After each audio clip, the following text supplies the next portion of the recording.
Look at how modern we were, no? 1969 pa lang, wireless na kami. Ito lang ang hindi original dito. Because before, this was like that. Pero nandito yung aming sala set para sa labing sa mga kapatid. Oo. So lahat ng mga nakikita nyo na yan, ganyan na siya. Simula na itinayo noong 1960s.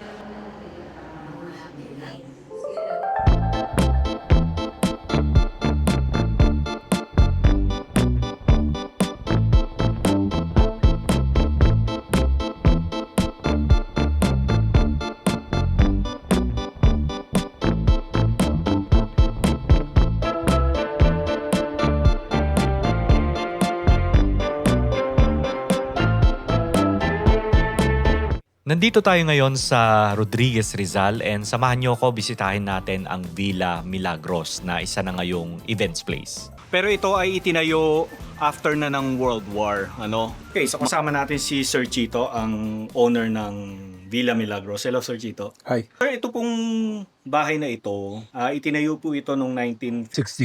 So right? post-war na natatatawag natin. Yeah, finished in 1969. In time for my mom and dad's 35th wedding anniversary. But my dad died in 1970, 3 months later. Just finished it. Ilan po kayong magkakapatid, sir? We're 11 and I'm the youngest in You're the 11 bunso. already. Yeah. And lahat po kayo, sir, ay still ano pa? No. There are only 6 remaining. 6 na lang po. Tapos, Sir Chito, ang bahay, ano pong architectural style po yun? It's a Spanish house. Every detail is Spanish. So medyo you can find similar houses yata. I've seen some Opo. in Valencia and in Spain. You can see similar. Ito po yung family niyo, sir. Ito ba kayo? Yes. Saan po kayo dyan? Ito. Sabi one. na yung punso. So, ito yung parents ni sir. Yes. Siya po yung Milagros. Yes. Tapos, your dad name is? Isidoro. Isidoro. Oo nga, 2 lalaki. Then 8 Tapos lahat babae. Tapos si sir na.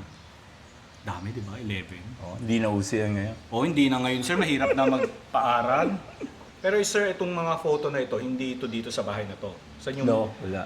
This was in New Manila. New Manila Everywhere na. else. Yeah. Dati yata sa mga, ano pa to sa studio, no? Wala pa ako nun, no? Gwapo pala ang tatay mo, sir.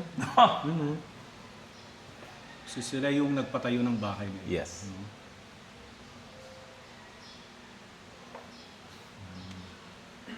Nice. And kasama natin si Miss Joanne. Hello, Miss Joanne. Hello, Hello good po. afternoon po. Actually, 2017 po nag-start yung event. Okay. Yes po. So, na-renovate po siya last 2015. This is the main entrance of the mansion. So, pagpasok po natin, meron ditong here. So, usually, nag-host kami ng mga events for wedding, birthdays, and corporate events. So, we have here the room. It's what we call Milagros Suite. Milagros Suites. Yes. Po siya. May holding area na siya agad. Usually, this is the bridal's room. Yes. Bridal's room. Okay. Yes. Tapos meron siyang bedroom. Yes po. Meron din siyang makeup room. Ayaw for preparation, syempre. Yes. For on the day of the event. Perfect pala ito. So, less hassle na siya sa mga hair and makeup, ganun po. Oo, So, may place na sila. Ganun. Tapos ito yung bedroom. Yes. So may vanity dito. Ah, Yan. so, the private room po siya para kay celebrant. So any kind of event, Yes. no? Okay. We host no. Up. Unahin muna natin, sir, yung upstairs po. Sige. So, upstairs, we have 4 rooms for our guests on the day of the event. So, let's hear na po. Ito yung nakikita natin sa labas. Spiral. Spiral staircase, di ba? The grand staircase. Oo, the grand staircase. Sa Spanish, Escalera Mayor. Wow. Yes. Grabe, napaka-social naman pala itong So, event this is space the na ito. Sonia's room. Ito yung Sonia's room. Sonia's room. Ayan. Napansin ko may mga pangalan bawat room. Yes, Saan siya kinuha? yung mga names po ng bawat venues and mga rooms. So, pinangalan po siya dun sa mga anak ni Sir Isidoro.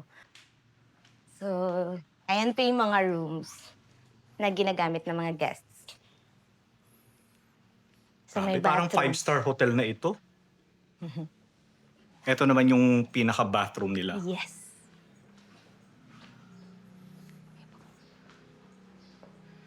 So pwede rin naman mag-stay dito yung mga... For example, wala silang event. Gusto lang mag-stay dito. Actually, hindi po kami hotel type. Oh, hindi? So, Okay. more on kapag may event po kayo dito sa venue, yun lang po pwede mag-overnight stay. Ayun, Ayan. okay. Ano natin yung na-explain. Di ba? Yes. So hindi siya hotel type. So next room natin is... Chorus room. So, Corazon. blue room siya. Corazon room. So, ayun siya. Usually, ginagamit siya ni groom on the day of the event para sa preparation room niya. Oo nga. So, eto, may balcony na siya. So ito yung balcony. So ulitin lang natin, ito usually ginagamit ng groom. Tama ma'am, no? Kasi ito yung toilet. Yes. Pakita na rin The natin yung bathroom. toilet nila. Ang ganda ng mga toilet nila. Diba? Malinis. And this is our Julis Hall. So, Julis Hall, nandito po yung grand piano. Usually, ginagamit po siya sa mga photoshoots, prenup photoshoots. And then the terrace also. Ayan siya. So how many rooms ang meron dito sa Villa Milagros? In total, we have 6 rooms. So, we have the Milagros Suite and then the 4 rooms here, second floor. Okay. And then, we have dining room naman sa baba. Zenis. The Zenith room. So, parang princess type siya Oo. na room with balcony and then the bathroom here.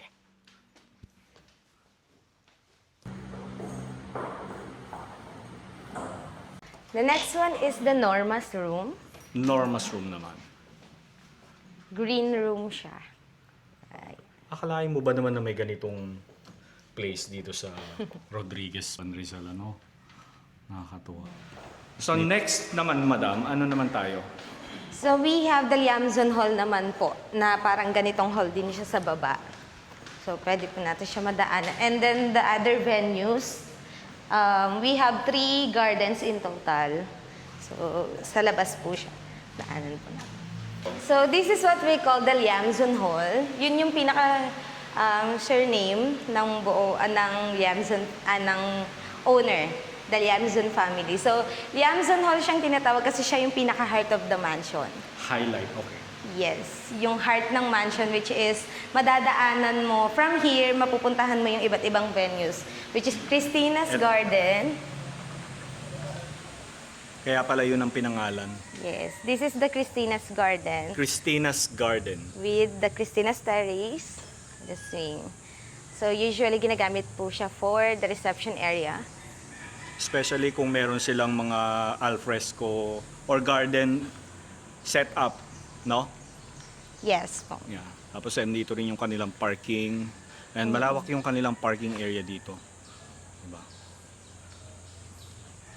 Ang ganda ng... So eto, original talaga na ganito na ito. Yes No? po, ganyan na po talaga siya. So likod pa lang po ito ng Oo mansion. nga likod lang ito ah. Mm-mm. What more yung harap, di ba?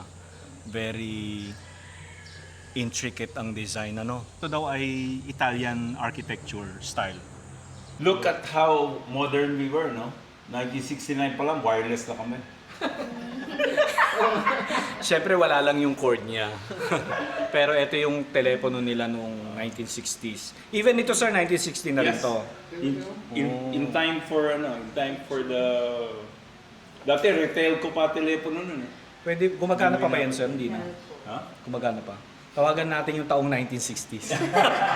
Baka may sumagot. Ito lang hindi original dito. This one po. Because before, this was like that. Plain lang po siya. Oo. Pero nandito yung aming sala set para sa labing sa mga kapatid. Oo. Nung inalis, para may access dito, ito, bago to. Bago na, oo. Bago itong medallion. acrylic design is. But Siyempre. all of this, they were like this before. O, di ba? So lahat ng mga nakikita nyo na yan, ganyan na siya. Simula nung itinayo nung 1960s. Ang mahilig ang tatay ko, hindi na ito. Mahilig ang tatay ko sa mga detalye. Pero sir, nung itinayo ito, mga salamin na talaga? O wala pa tong salamin? Itong salamin, wala, ngayon lang kasi in-aircon eh. Oo. Dati open. Open lang. Even this one part, sir? Yeah. Yung part na yan? Sinara lang yan sa likod oh. Ito, nandito na to. Pero itong oo. salamin, para wag lumabas yung hangin. In-aircon eh. Oo. Nung anniversary, yung mismong anniversary party, Opo. naka-red carpet to.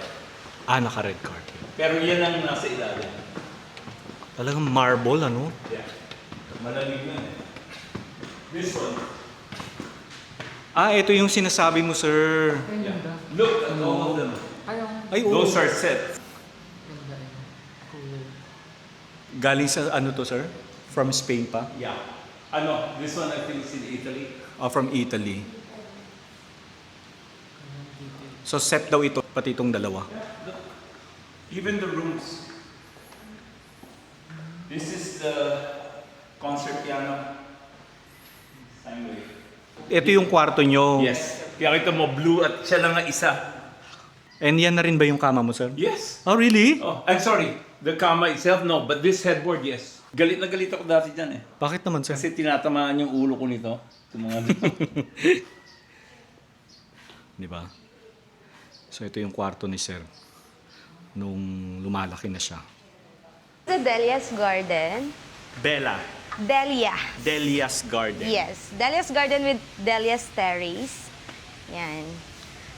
So, more on ng mga garden events namin. Ginagamit po siya for shoots, pin-up shoots, PDB shoots, yun po. So, kahit anong events. Oo.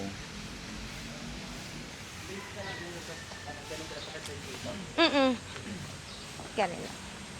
Ayan, kasama rin natin si Mr. Aleco. Kasama nating nagtutour dito.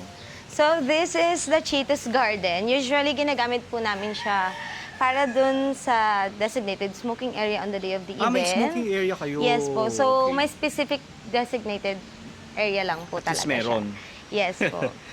So, para din po sa mga early guests na gustong lumanghap ng fresh air yes. Oo. sa labas. Ayan.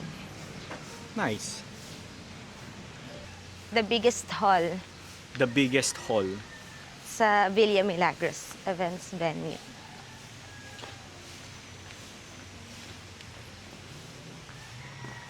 So, this is the north. Ayan po siya. Open ko lang po yung lights. Sige. So how many packs naman ang naka-accommodate ng hall na ito? Up to how Cash- many packs? Maximum of 300 guests. 300. Yes. Enough na yung 300 kasi kung more than that pa medyo baka hindi mo na ma-enjoy masyado yung ano no. Yes. Location. Tapos kapag may mga ceiling treatment, sila Yeah. guest, may trusses po. So, ayun. So, if you book ng whole North Wing or half of the North Wing, kasi usually hinahati namin siya. Oo. So, dito po siya, yung pinakagitna. okay. So may partition kayong Yes po, may nilalagay. drapings lang po kaming nilalagay and then the Oh. portals para papunta sa restroom ng North Wing. Ah. So, pag binook yung whole North Wing or half of the North Wing, may complimentary use of Sansa's Garden na po sila. Okay, may extension naman Yes. pala. So, freely magagamit na po nila yung So Sansa's sinasabi ni Garden. Ma'am Joanne, hindi mo kailangang may option na pwedeng hatiin itong hall na ito. Kung Depending sa Diba? number of guests. yes, depende. Yes. Tama. So, the Sansa's Garden is usually used for the ceremony area. Yun po. So, So pabalik na tayo ulit. Opo.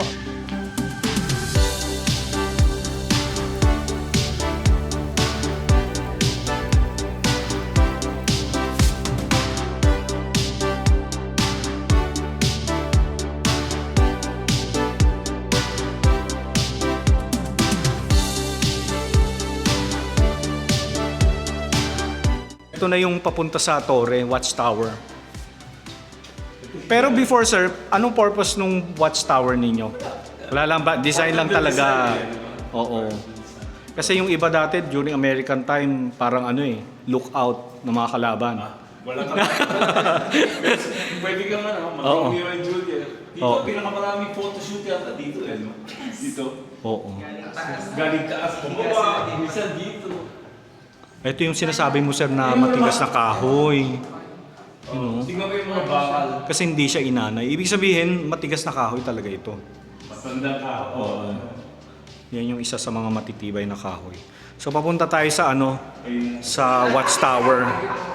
Ay, oo, maganda pala rito.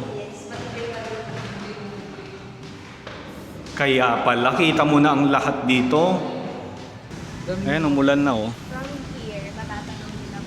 So ito yung community village. Tapos yun yung JP Rizal. Tama ba? Yeah. So yung pool nila, 1 taon mahigit pa lang daw. Yan, bago na yung pool nila eh. Ito syempre bago na yun, yung pavilion nila. Kala ko may paakyat pa sa roof ng ano sir, madam eh. Wala na. I'm Aleko.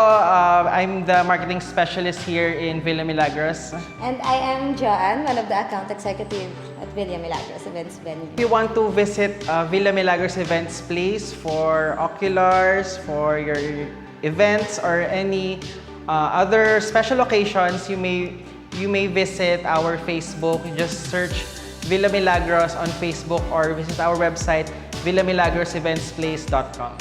We hope to see you here.